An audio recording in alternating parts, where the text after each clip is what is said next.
Let's begin with the chessboard. There are 64 squares on the chessboard, 32 light, 32 dark.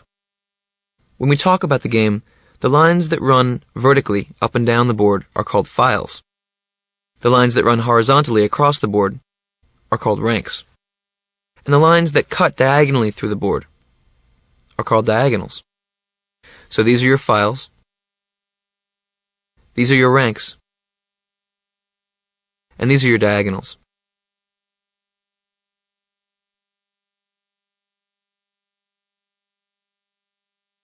Now remember, when you set up a chessboard, you always want to have a light square in the lower right-hand corner of the board. And in the beginning of the game, white always goes first. But we'll get to that later. Now we're going to learn the language of chess, what's called algebraic notation. The vertical columns on the chessboard, the files, are lettered A through H. This is the A file, the B file, C, D, E, F file, G file, H file. The horizontal ranks are numbered 1 through 8. This is the first rank, second rank, third rank, fourth, fifth, sixth, seventh, eighth rank. So if we're talking about this square, we line up the letter, which we see is the D, and the number 5. This is the D5 square. This is the F6 square. This square over here, line up the letter and the number, the C7 square. Why don't you try a few? Let's try a few exercises. Touch the D5 square with your cursor. You got it. Now touch the B1 square. That's right. Now touch the E7 square. No problem. Touch the H4 square. Yep, that's it. Touch the A8 square. Excellent work. Now let's get to know the chess pieces. This is the king. This is the queen, the rook, the bishop, the knight, and the pawn.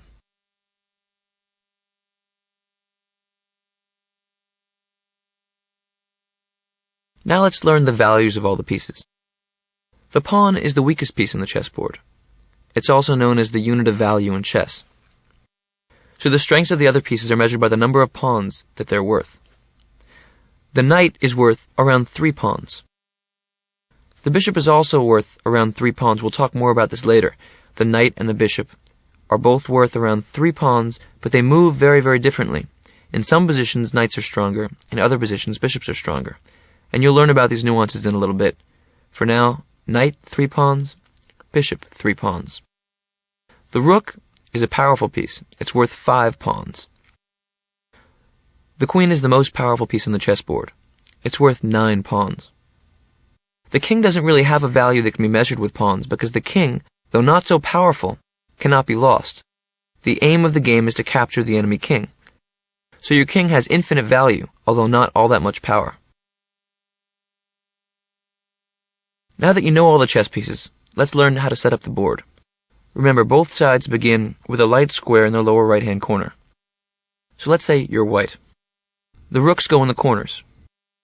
Next to them come the knights. Then the bishops. And finally, the queen and king. An easy way to remember what color square to put your king and queen on is that the king always begins on the opposite color of what it is. So if it's a white king, it begins on a dark square. If it's a black king, it begins on a light square. Now the pawns cover the entire second rank. You begin with 8 pawns. Remember, I said the pawn is the least valuable piece, but you have a lot of them. So here we see white's setup. The rooks are in the corners. The white king is beginning on a dark square. The queen is beginning on the same color as she is. She's a white queen beginning on a light square. Bishops and knights, and the pawns cover the entire second rank. Now for black, it's the same. The pawns cover the entire 7th rank. The rooks go in the corners. The black king begins on a light square. The black queen begins on a dark square. Remember, the king always begins on the opposite color square of what it is, and the queen begins on the same color. So the black queen begins on a dark square. The black king begins on a light square. Then come the knights and the bishops. Now it's your turn. Click on each piece and drag it to its setup position on the board.